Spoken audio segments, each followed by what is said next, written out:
Hey folks, I am Rebecca from Blonde in the Belly of the Beast. By the way, I was thinking about a rebrand, and then somebody was like, well, the Belly of the Beast is just America now. And I was like, haha, Yes. anything to avoid rebranding because I'm going to get banned anyway, so it doesn't really matter. I'm here with Robyn, Critical Condition, and this is our channel, Motherland.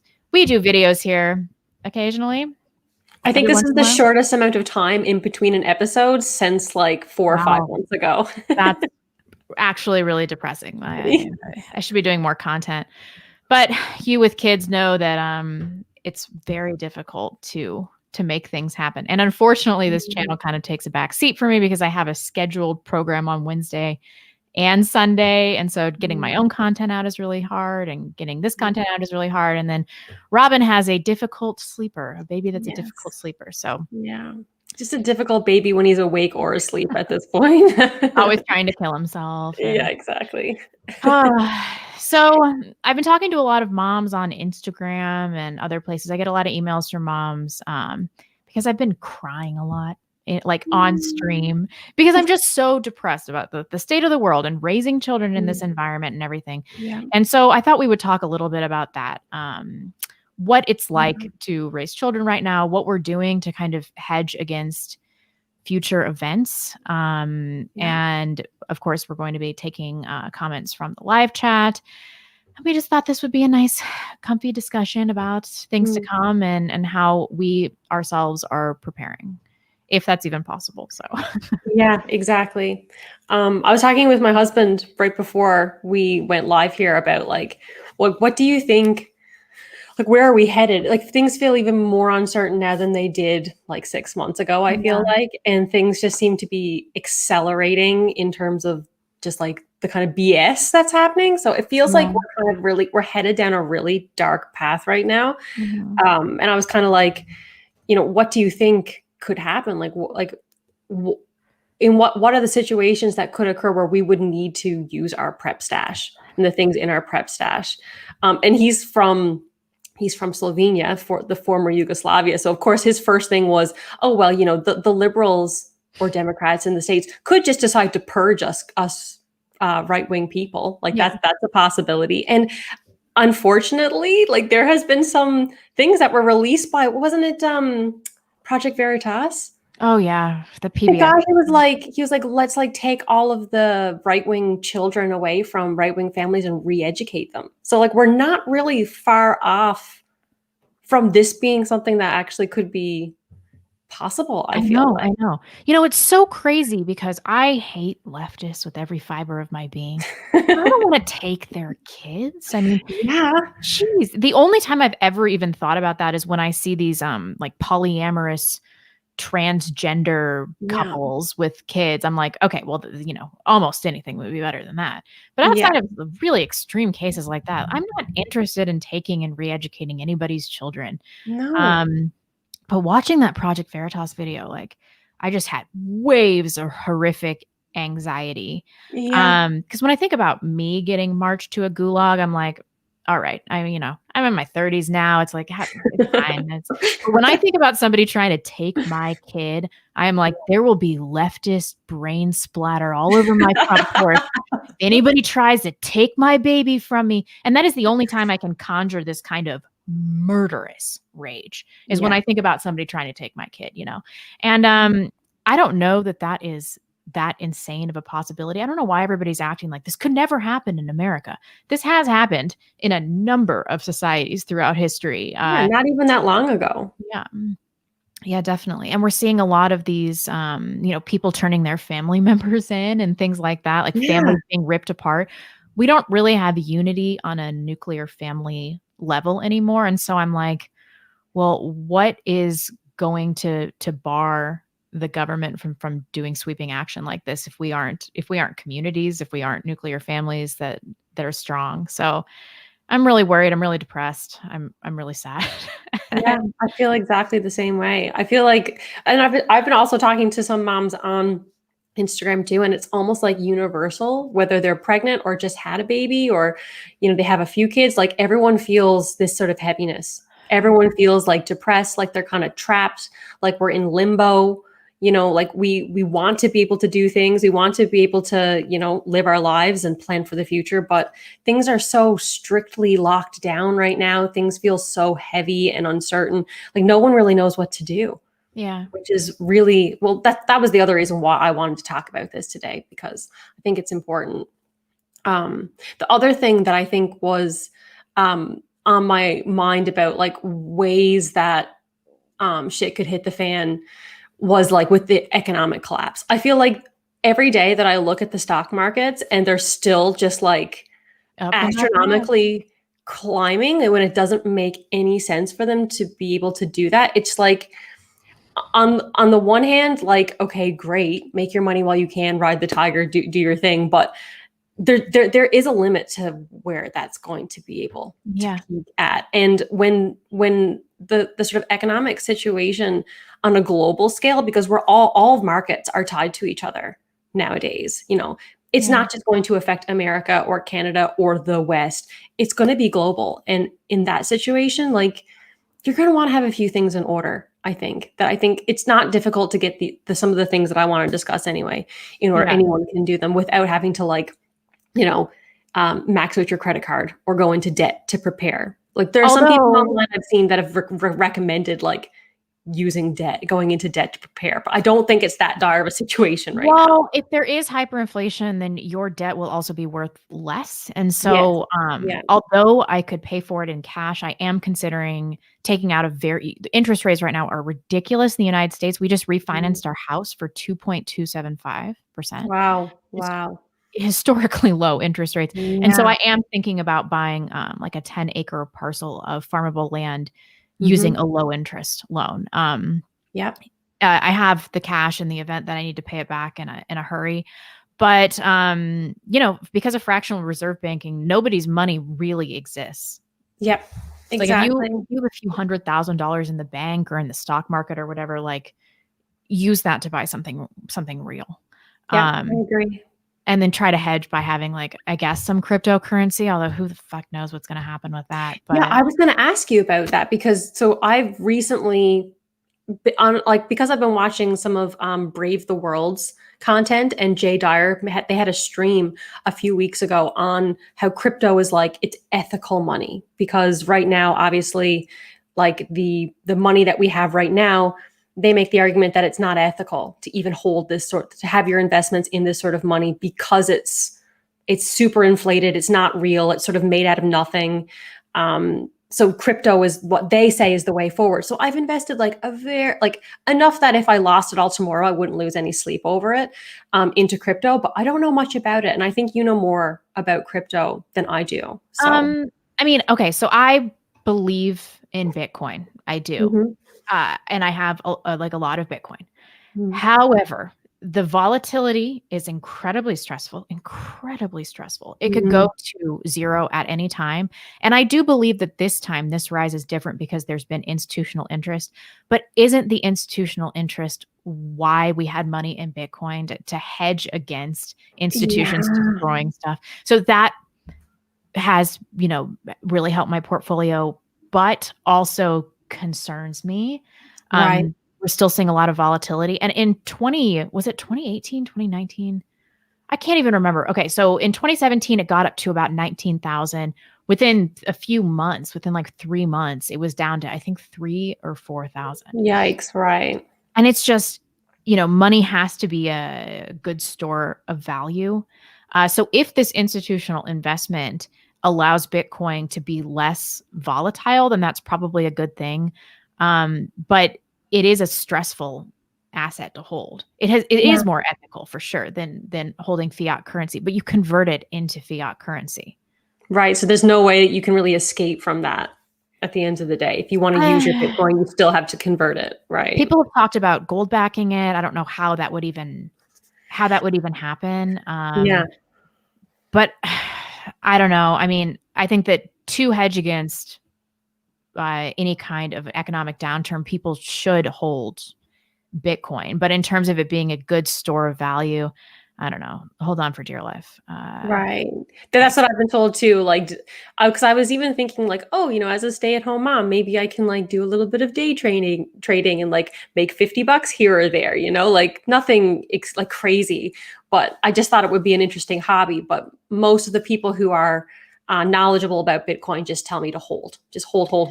Oh, for sure. Yeah. Right before the election, I was banned from Coinbase, and Yes.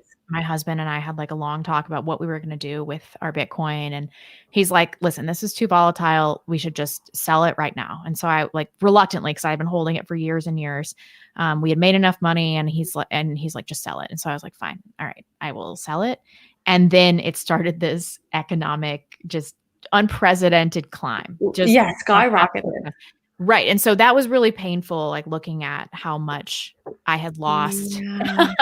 Although he keeps telling me, like, don't think about it in terms of losing money. Well, if you think about it, I mean, if you had it only really is a loss if you would have known the exact time which would have been right to sell it at. Right? Because it's been down for a while, I think, for like 2 or 3 weeks. So I only gained about 20% in that portfolio, which year over year is pretty good, but it would have been 200%. If we would have just held a few more months and then sold now. And then now it's kind of leveled off. So we ended up buying back in. Let me plug in my mouse. Connection lost. I don't like to see that. We ended up buying back in at like 30,000 because one of his friends had contacted him, and he was like, now's the time to get into Bitcoin. Like it's going to go to 218 or whatever. And he's talking about the halving and stuff. And my husband's like, oh, well, maybe we shouldn't have sold. I will kill you while you sleep. Like I swear to God.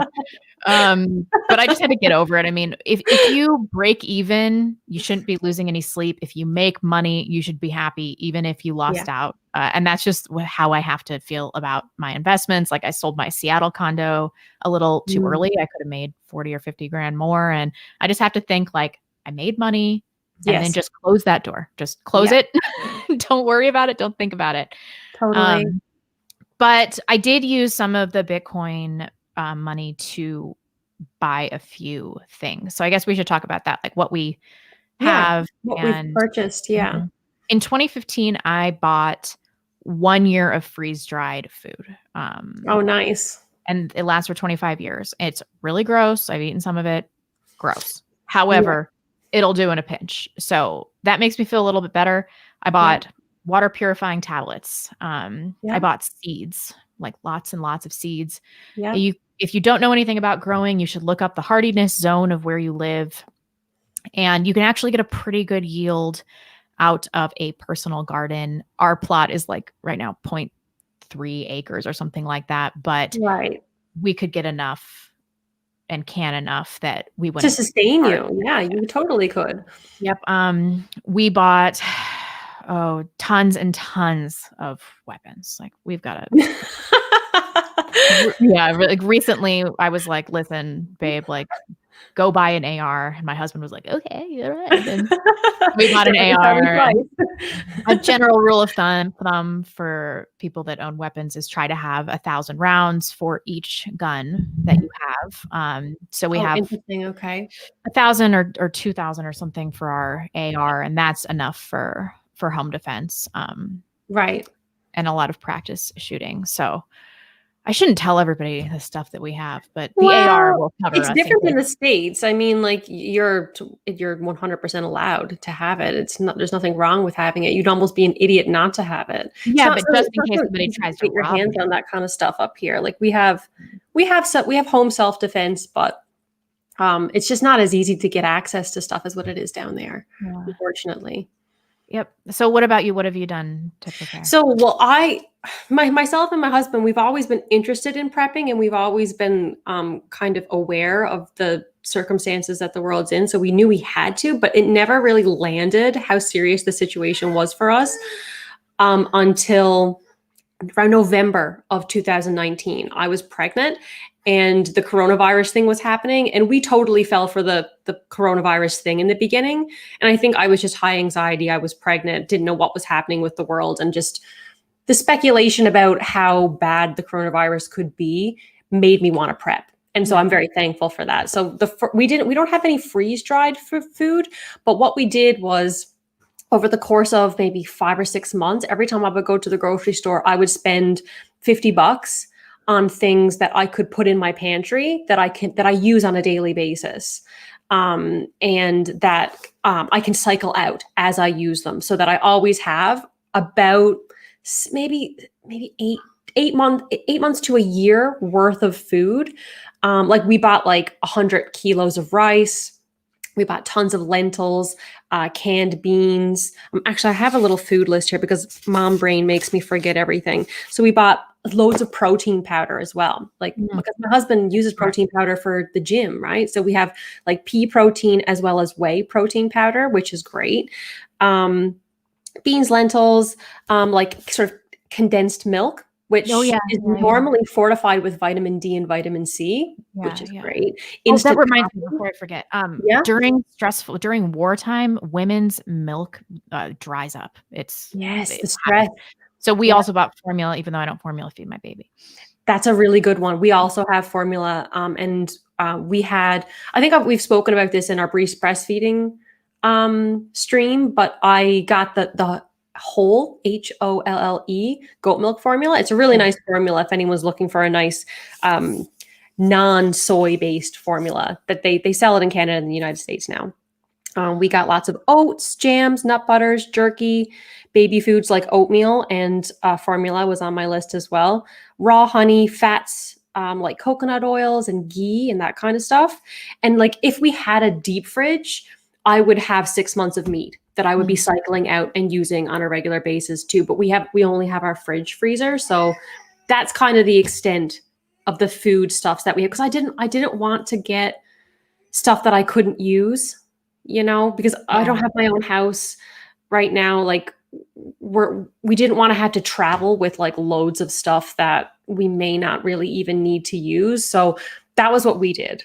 But down the line, when we have a little bit more stability in our home situation and our financial situation, we might invest in one of these sort of like year supply bucket prepper supply things like that. I definitely think they're a good option too.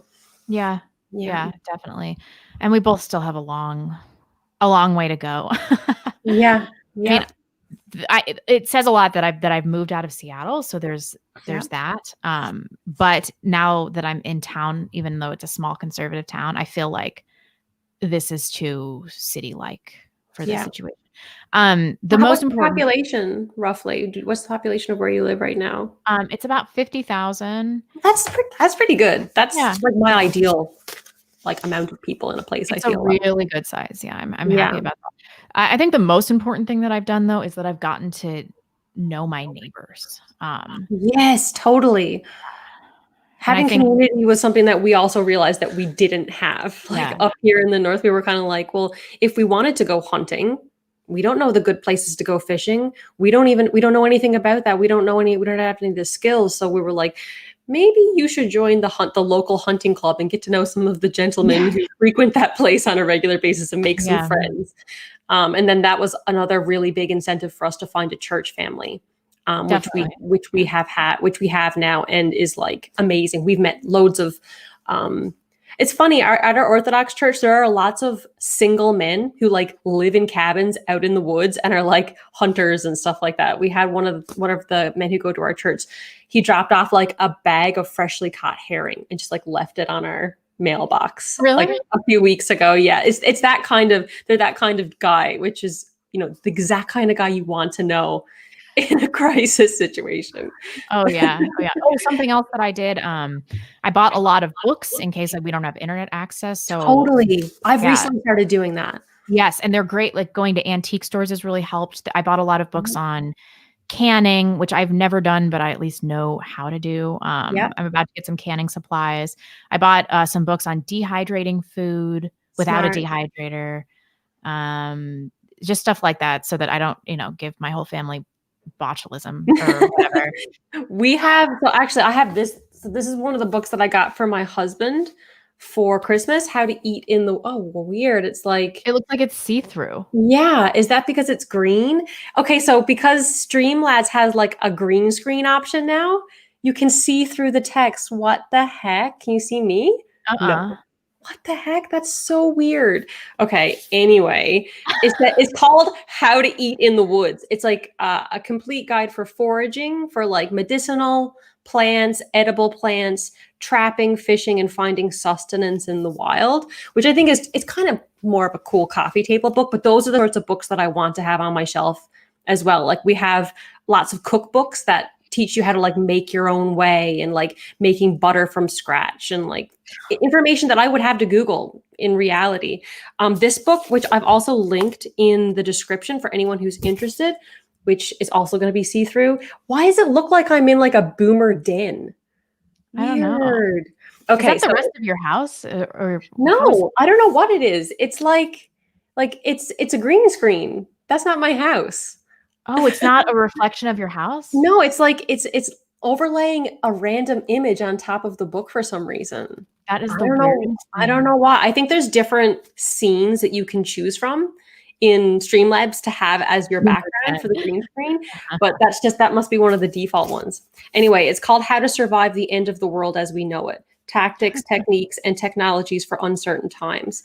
It's highly rated. It has basically a chapter for everything you could possibly want to know. There's even a chapter for like how to safely give birth. Seriously? Yeah, it's like there's instructions on how to home birth basically in here. There's instructions on how to do first aid. There's instructions on like everything you would want to have in your food prep. It's a great book and it's not too expensive. So for anyone who's interested in like getting started and wants an all-inclusive book, that's, like I said, it's in the description, and we really like that one. Man, I don't want to live like this, you know? Neither do I. I don't want to. I heard you say on a stream, like, I think it was with Matt, you were like, I don't want to be a friggin' farmer. Like, is that what it comes to? like I will, because I don't want to die, but like, this is not what I want. I want to be in some kind of European cafe drinking an espresso in the middle of the afternoon, watching passersby and stuff. Exactly. That's what I want too. I don't want to do this shit, but it's also superior to the alternative, which is, all of us perishing. Starving to death or being like shot on our doorsteps by communist neighbors. I can't believe that it's come to this so quickly. There is something of a relief, though, that this is happening so quickly. I've always taken this collapsitarian perspective, which is really socially irresponsible of me. But I think that I had so much anticipatory anxiety about when is this going to happen? What's it going to be like? Like, where am I going to go?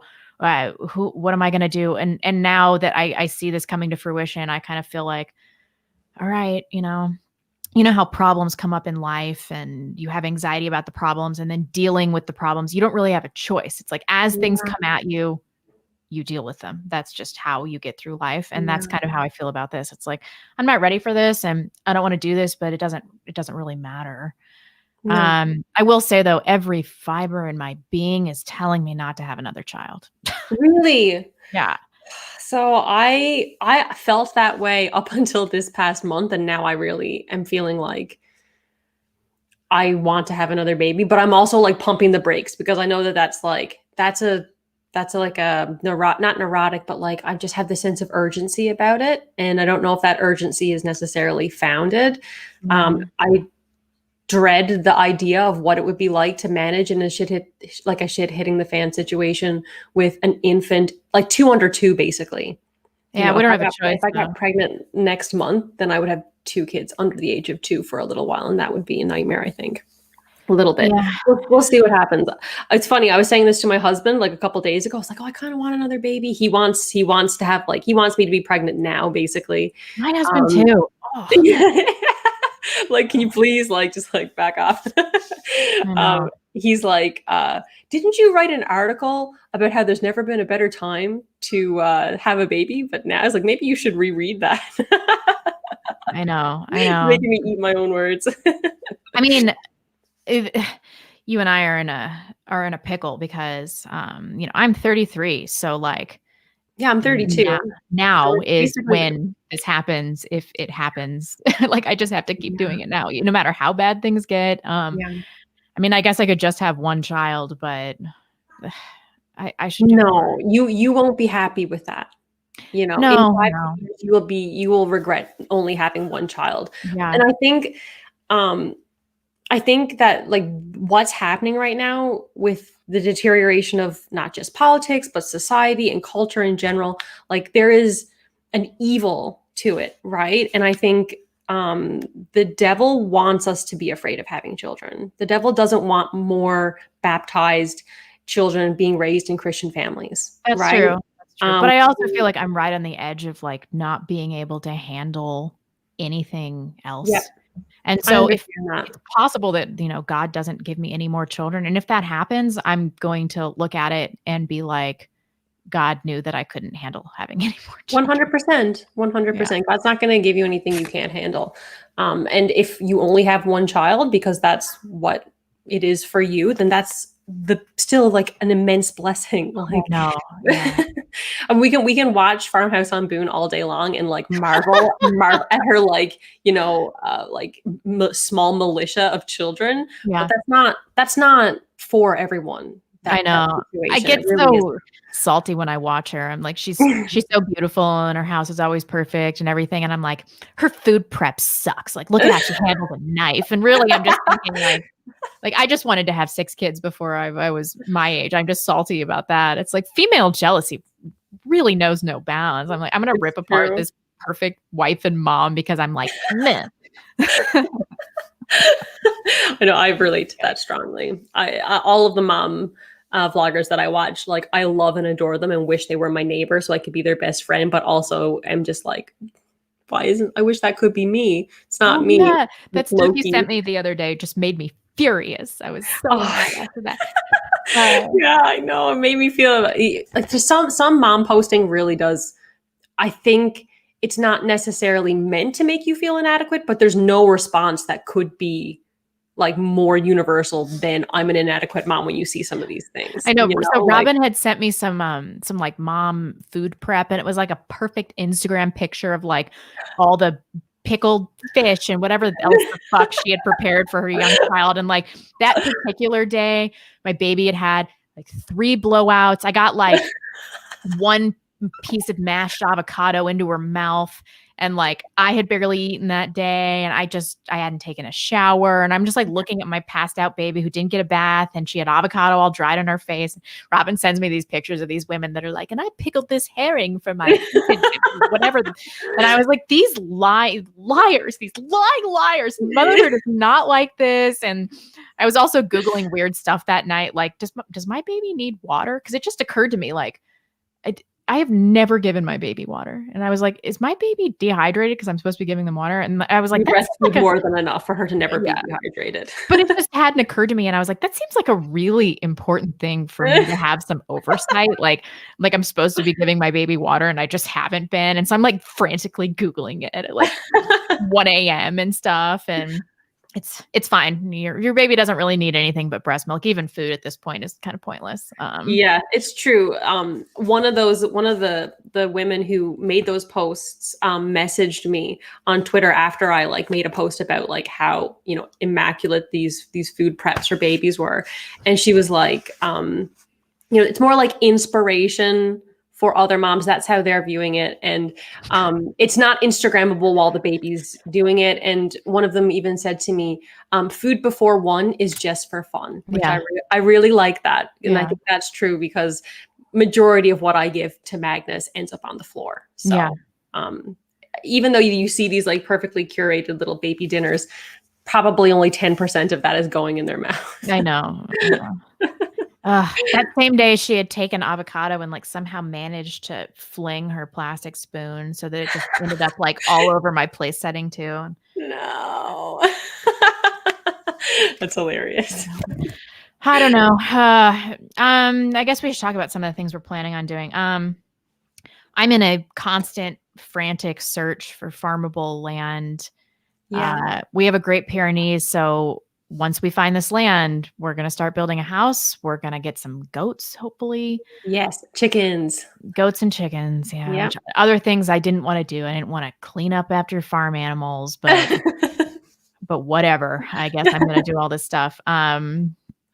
and just hope and get some solar panels. Yeah. And yeah, I mean, if things come down the pipeline within the next 2 years, I'm not as screwed as I would be if I lived like in the center of Seattle like I used to or anything like Yeah. that. But like I'm not in great shape. I'm not in like Yeah. growing my own food shape or whatever. I'm still eating freeze-dried food for a year and then hoping Yeah. that I don't starve to death. That's the situation I'm going to be in. I'll just be Yeah. sitting here with my AR that like I barely know how to use, guarding my freeze-dried Eating food. wood. Yeah. It's Eating chili mac all the time. Yeah. And we're even in a worse situation because we're trying to move to a different location right now. So more than we're even looking for land, which is like, top priority for us. We're just looking for like a habitable place that has a growing season that lasts more than 3 months at this point. So Yeah. we're right there with you. And I think like, I wish that I could move to where you are, because the community aspect of having a homestead is also really important. It's not just like about having neighbors, but if you live in a homesteading community, you can trade goods. Like you don't need to have a milk cow if your neighbor does. Yeah. Right. And you can trade things, and that makes it even easier because it's as much as the homestead lifestyle, I think is very appealing. Most of the people that I see doing it online that are like fully self-sufficient, they've been doing it for like 10 years. It takes such a long time to get these systems up and running and to learn them and to like troubleshoot what works best for you and your location and for your family. And it's not something that can be done in 2 years, even if you wanted to. Nope. I mean, I also think we probably need to develop some hard skills. Like, what the shit am I gonna? I'm too old to be a prostitute in the new world. So what am I gonna do? You'd be surprised. Some of these chicks I see with OnlyFans in their bios. Ugh. I don't know how they're making money, but apparently they're making money. I mean, I don't know what I'm gonna do. I'm gonna have to develop some hard skills. Like, I can do basic gardening. I can do sewing, but so can everybody else. I can complain about things on the internet, not a marketable skill. Yeah. I don't know. I probably can do some basic medical stuff for people. Yeah. And then all of the other skills just lie in childcare. Yeah. And we're also a dime a dozen there too. So my husband is a firearms expert. So there's that. That's very, very handy. But so is every other dude out here. You guys have been doing lots of renovations, building, like carpentry and that kind of stuff. Is he good with that? Is he listening to me? He can do some stuff, some basic stuff. Right. Yeah, well, my husband is still learning that himself. One of the books actually that we recently got was like home improvement and home repair and making your house more green, because that would be another thing. If you were building a house on your own land, there are all these new like greenhouse methods, not greenhouse, but like a greenhouse, where you use the heat from the earth to heat the house, and then it's like super insulated, like this much insulation, and then you don't need to pay for electricity, that kind of thing. That would be amazing to be able to do. I know. We're just gonna have to learn how to do some stuff. I'm not ready.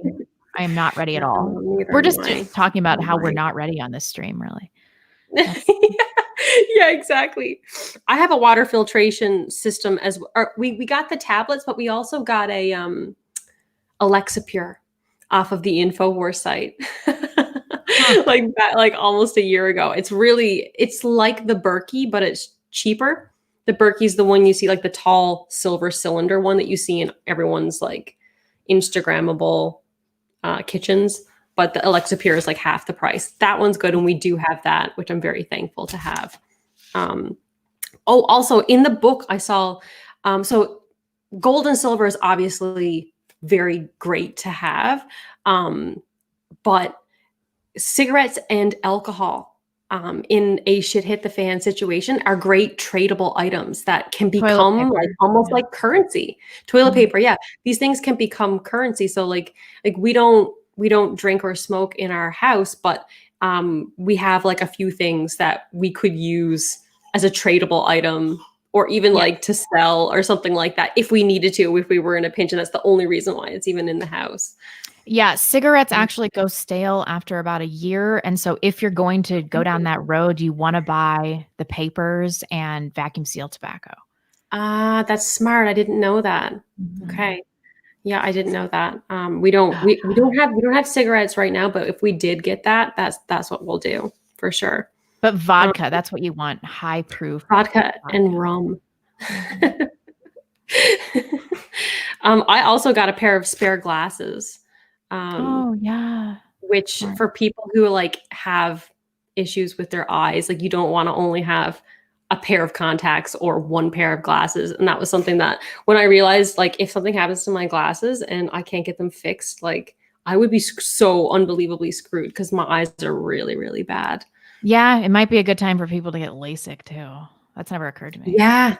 Yeah, totally. I mean, I would do that, I think, if there was a long time where I was kind of like, I don't want to do LASIK. Like, glasses are a part of my look.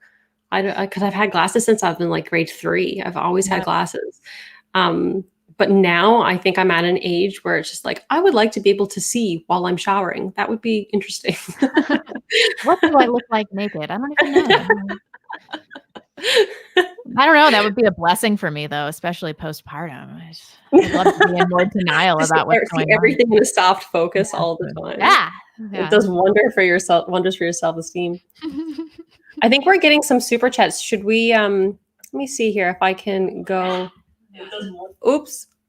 That was the playback on YouTube. I was going to go into our analytics and just see here what super chats have come in because I think I've missed a bunch and they're like they've disappeared Oh, I only see into 2 up, so. yeah, but I think there's been more than that. Let me see. I see Dispatcher. How about an ethnic-backed coin?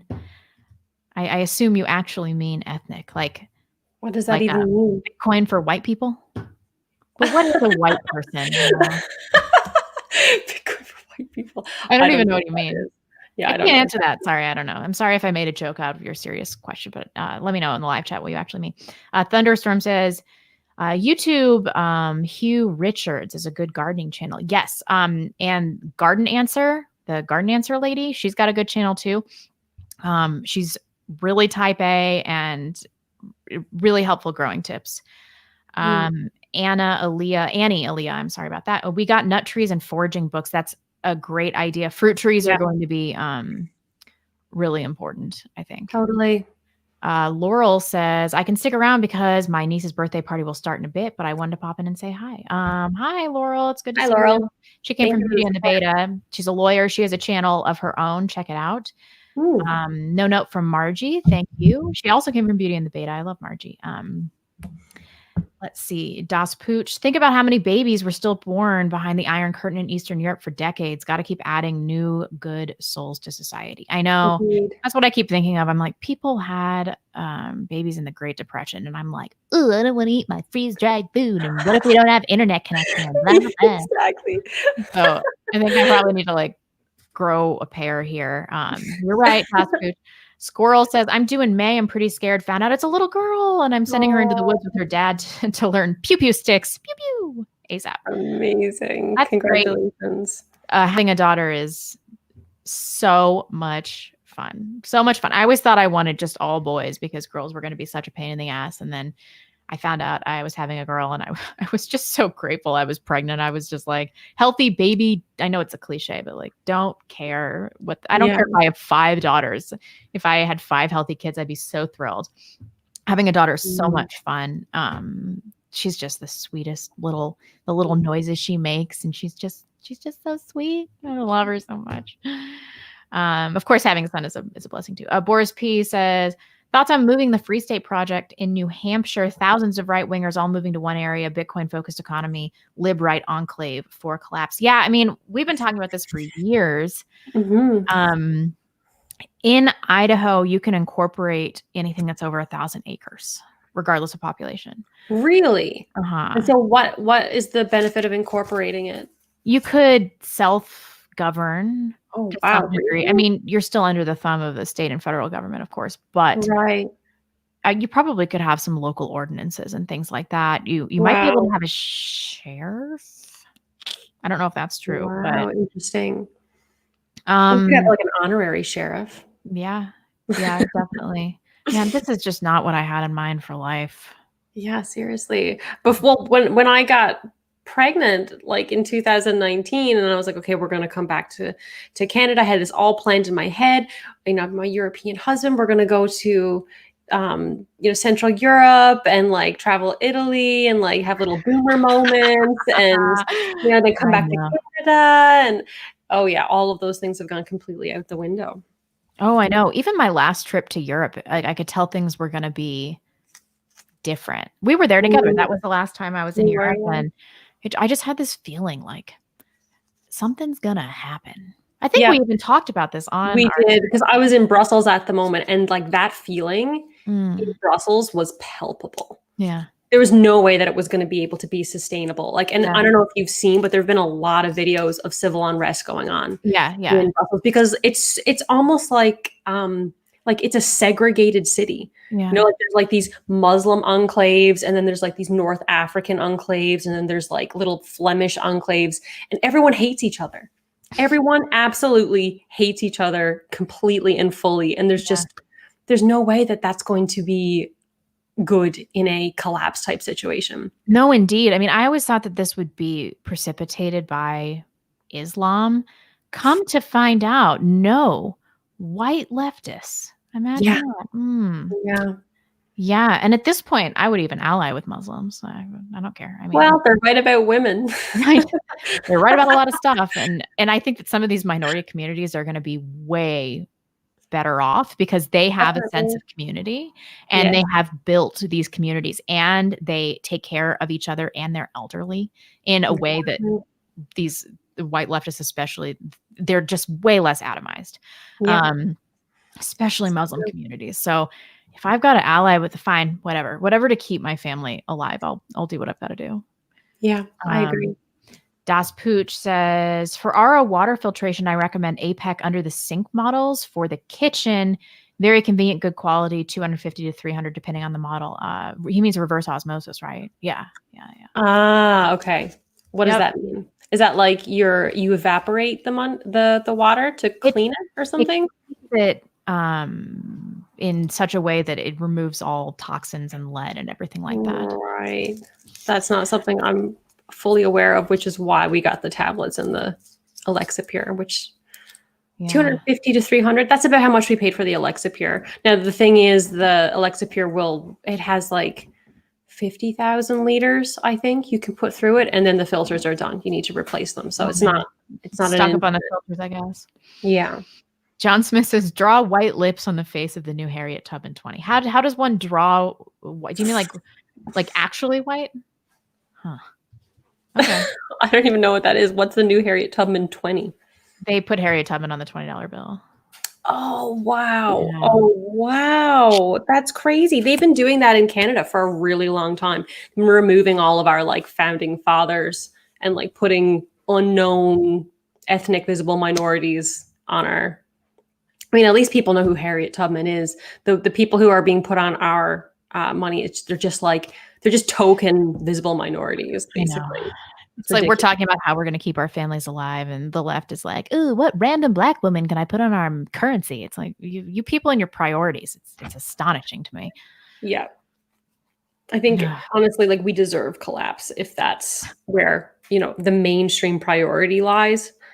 I mean, we've just all of us have become way too comfortable with modern life. And like at least worth thinking about the fact that these things are possibilities and trying to like get skills and stuff. I mean, the leftists they're not going to last a week. They're Yeah. really not going to last a week in an actual shit hit the fan type situation. It's going to be really bad, really, really bad. Yeah. Yep. I don't know. I mean, should we end on that note?